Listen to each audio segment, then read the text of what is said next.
Now let's consider some of the basics of the economics of multinational corporations. A multinational enterprise, or MNE for short, occurs when a company based in one country sets up factories or maybe retail outlets in other countries to better sell its products.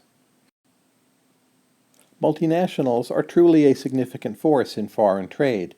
To give one example, about 3/4 of U.S. exports actually are run through the foreign affiliates of multinationals. The source there is this article on multinationals, which is also a very good introduction to the topic. A closely related concept to multinationals is foreign direct investment, or FDI. So imagine that Ford Motor Company of the United States builds an automobile plant in Germany, or in Brazil, or in Mexico. Those are examples of FDI. A lot of the popular commentary on multinationals treats them as some kind of sinister force or conspiracy out to take over the world or impoverish global citizens. Multinationals face the dual strike of both being large corporations and being foreign, two things which people sometimes are afraid of. The general truth about multinationals is actually far more prosaic. On average, they tend to raise wages, to raise productivity in the countries they operate in, and also to spread useful products around the world. We'll be returning to some of those themes in other videos. Any attempt to explain multinationals has to confront the question, compared to what?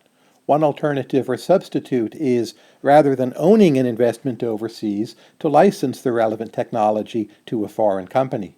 Another alternative is simply to produce more in the factory in the home country and then export more rather than building a separate factory abroad. If we consider licensing arrangements, well, does it make more sense to license your technology to a foreign partner or to build a factory in another country yourself?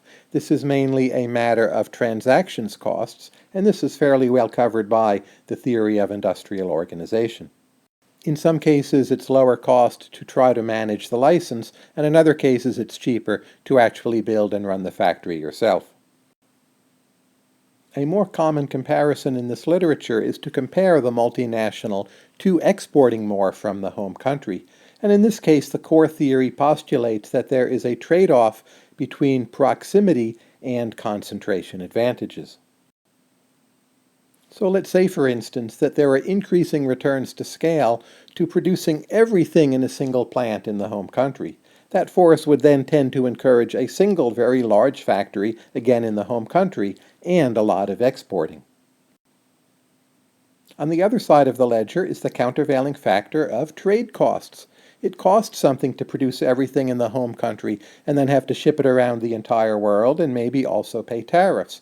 That will encourage the setting up of plants in foreign countries. So the trade-off is this: when increasing returns to scale in that single plant are high, you tend to get a lot of exporting.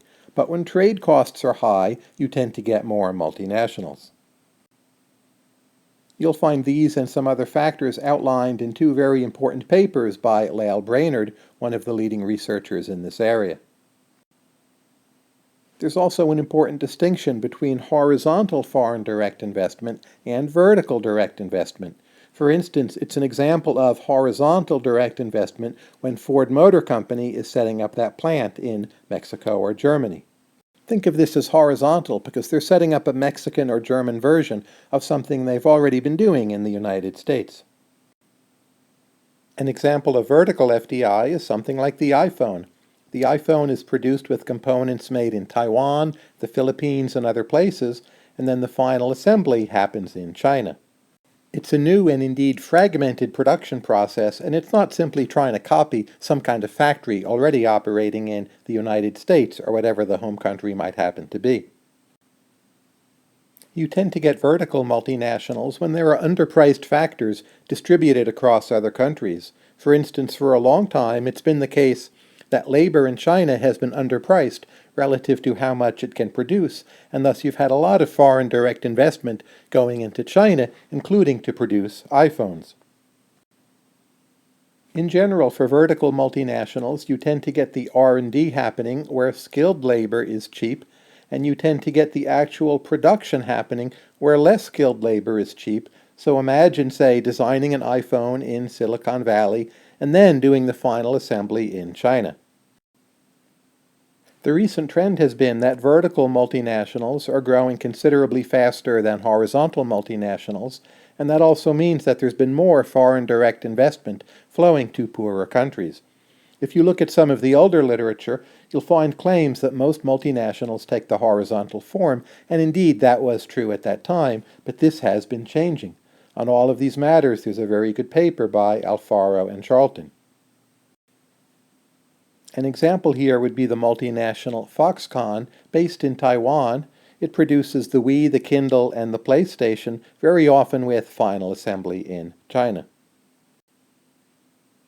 For other sources on multinationals, these two articles listed here are very good places to start. They're available online. And for yet further useful sources, including some surveys, I would recommend these articles listed here, again available online.